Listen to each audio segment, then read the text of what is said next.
2014 yılında Brandon Densmore aşırı doz nedeniyle hayatını değiştiren bir ölümden dönme deneyimi NDE yaşadı. Ancak o ana kadar olan yolculuğu yıllarca süren travma, bağımlılık ve kendini keşfetme süreciyle şekillenmişti. Onun hikayesi acı, direnç ve nihai dönüşümle dolu. Bir insanın ne kadar derine düşebileceğini ve yeniden ayağa kalkmak için ne kadar güçlü olması gerektiğini gösteren bir kanıt niteliğindedir. Brandon'ın sıkıntıları çocuklukta başladı ve tek bir travmatik olay gelecekteki hayatının yönünü belirledi. Henüz 8 yaşındayken bir bakıcısı tarafından yaşadığı deneyim onun masum dünya algısını paramparça etti. Kendisini savunmasız hissetmesine ve güvenle ilgili derin bir mücadele içine girmesine sebep oldu. Bu olay, onun hayat boyu sürecek bir özgüven savaşının başlangıcını işaret etti. İnsanlarla olan etkileşimlerini şekillendirdi ve duygusal acı ile başa çıkma biçimini etkiledi. Çocukluğundaki o kaygısız güven yerini ezici bir kırılganlık hissine, düşük özsaygıya ve derin bir dışlanmışlık duygusuna bıraktı. Bu duygusal karmaşa büyüdükçe içinde birikti ve okulda zorbalığa uğramasına neden oldu. Sürekli alay edilmesi özgüvenini daha da aşındırdı ve farklı kaçış yolları aramaya başladı. Gençlik yıllarına geldiğinde Brandon'a Crohn hastalığı ve sakroiliak spondilit teşhisi konuldu. Bu da ona kronik ağrılar getirdi. Henüz 14 ya da 15 yaşındayken fiziksel acısını hafifletmek amacıyla ağrı kesici ilaçlarla tanıştı. Ancak bu ilaçlar aynı zamanda yıllardır taşıdığı duygusal yaraları da uyuşturuyordu. Tıbbi bir gereklilik olarak başlayan şey, kısa sürede bir destek mekanizmasına dönüştü ve yıllarca hayatını yönlendirecek bir bağımlılığın temellerini attı. Bu dönemde Brandon, bağımlılığın pençesine daha da derinlemesine düşmüş, özdeğer duygusunu kaybetmiş ve hayatla olan bağlantısını giderek yitirmeye başlamıştı. Duygusal acısını uyuşturucularla bastırıyordu. Ancak derinlerde kendini kaybolmuş ve yönsüz hissediyordu. Hayatıyla yüzleşmesine neden olan ilk büyük olay 21 yaşında gerçekleşti. Eğitimli bir dövüş sanatçısı olan başka bir gençle girdiği kavgada kafasına çelik burunlu botlarla defalarca tekme aldı. Darbelerin şiddetiyle bilincini kaybetti ve bu süre zarfında hiçlik olarak tanımladığı bir deneyim yaşadı. Tam bir bilinçsizlik hali. Kavranması güç bir boşluk. Kendi varlığının sona erebileceği gerçeğini fark etmesi onu derinden sarstı ve hayatının amacını sorgulamaya itti. Bu olay zihniyetinde bir dönüm noktası oluşturdu. Ancak bağımlılık hala bir gölge gibi peşindeydi ve ona yetersiz olduğunu, hayatta kalabilmek için dışsal bir desteğe ihtiyacı olduğunu fısıldıyordu. Lise eğitimini 9. sınıfta bırakmasına rağmen Brandon 20'li yaşlarının başında öğrenmeye olan tutkusunu keşfetti. GED diplomasını aldı, bir topluluk kolejine kaydoldu ve Ivy League deneyimini öğrencilere tanıtan bir programa kabul edildi.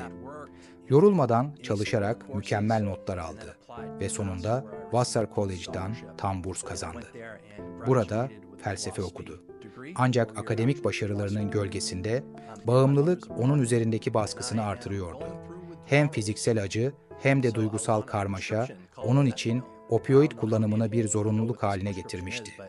Fakat ihtiyaç duyduğu dozaj giderek artıyordu.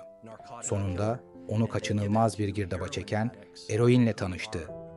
2014 yılına gelindiğinde bağımlılığı artık tam anlamıyla kontrolden çıkmıştı. Kendisine eroin bağımlılığını tedavi etmek için verilen güçlü bir opioid olan metadon reçete edilmişti. Ancak bu ilacı bulamamak şiddetli yoksunluk krizlerine yol açıyordu. Bir gece annesinin evinde otururken çaresizlik içinde bir uyuşturucu satıcısını bekliyordu. Uyuşturucu eline geçtiği an büyük bir rahatlama hissetti, çektiği acılar sona erecekti. Ancak bu rahatlama kısa sürdü. Aşırı doz aldı. Vücudu kapanmaya başlarken kendisini bedeninin dışına çıkmış halde buldu ve cansız bedenine yukarıdan bakıyordu. Ölüm gerçeğiyle yüzleştiği an bir başka varlığın odada olduğunu hissetti ancak fiziksel bir şekil göremedi. Kendisine iki büyük gerçek gösterildi. Birincisi, ölümünün sevdikleri üzerindeki yıkıcı etkisiydi. Ailesinin ve arkadaşlarının acısını gördü. Ancak en yürek burkan sahne, annesinin onun cansız bedenini bulduğu andı. Annesinin yüzündeki dehşeti ve tarifsiz kederi hissetti. Onun için hayat dolu bir evlatken şimdi bir cesetten ibaretti. İkinci gösterim ise daha da şaşırtıcıydı. Ölü olmamış olduğu bir alternatif geleceğe götürüldü. Bu gerçeklikte tanışacağı insanları, etkileyeceği hayatları ve kuracağı geleceği gördü. İçinde bulunacağı mutluluğu, kişisel gelişimi ve yaşayacağı fırsatları izledi. Eğer ölürse tüm bunların kaybolacağını fark etti. Bu farkındalık onu paramparça etti. Korku içinde haykırarak geri dönmek için yalvardı. İçinde bulunduğu varlığa seslendi. Bir şans daha istedi. Sonra sakin ve duygusuz bir ses duydu. Hayatın sona erdi ve sen onu boşa harcadın. Bu sözlerin nihai gerçekliği onu derinden sarstı. Çaresizce yalvarmaya devam etti. Değişeceğine, bağımlılığını yeneceğine, farklı bir hayat yaşayacağına dair sözler verdi. Bir anda kendisini bedeninde buldu. Nefes nefese kalmış halde hayatta olduğunu fark etti. İyileşme süreci acımasızdı. 7 gün süren bir detoks programına girdi ve en temel fonksiyonlarını bile yeniden öğrenmek zorunda kaldı. Uyuşturucuya olan bağımlılığı o kadar şiddetliydi ki, ayakkabı bağcıklarını bile yeniden bağlamayı öğrenmesi gerekti, ancak pes etmedi. Kendini spiritüel öğretilere, meditasyona ve zihinsel iyileşmeye adadı. Bağımlılığını bir düşman olarak değil, çözülmesi gereken bir yaralanma olarak görmeye başladı. Bugün Brandon tamamen farklı bir insan. Bir ruhsal koç ve iş danışmanı olarak başkalarına rehberlik ediyor. Evlendi, bir çocuk sahibi oldu ve artık hayatını bilinçli ve şükran dolu bir şekilde yaşıyor. Hikayesi, dönüşüm gücüne dair bir kanıt niteliğinde. En karanlık anlarda bile umut vardır ve bazen hayatın kıymetini anlamak için ölümü deneyimlemek gerekir. Merhaba, bu videoda belki de daha önce duymadığın ilginç detaylar var. Eğer videoyu izlerken keyif aldıysan, beğen tuşuna basmayı unutma. Yorumlarında düşüncelerini paylaşırsan çok sevinirim. Ve elbette daha fazlası için kanalıma abone olmayı hiç ihmal etme. Hadi bu yolculuğa birlikte devam edelim. O dönüştürücü andan itibaren Brandon kendini derin bir öz farkındalık ve kişisel gelişim yolculuğuna adadı. Hayatını tamamen dönüştürmeye kararlıydı ve bir zamanlar zihnini ele geçiren kendini yenilgiye uğratıcı inançları ortadan kaldırdı. Onların yerine direnç ve öz şefkatle dolu bir bakış açısı geliştirdi. Günlük meditasyon ve farkındalık uygulamalarıyla iç huzur ve berraklık kazandı. Geçmiş travmalarını yeniden şekillendirmek ve daha sağlıklı düşünce kalıpları geliştirmek için bilişsel davranışçı terapiye yöneldi.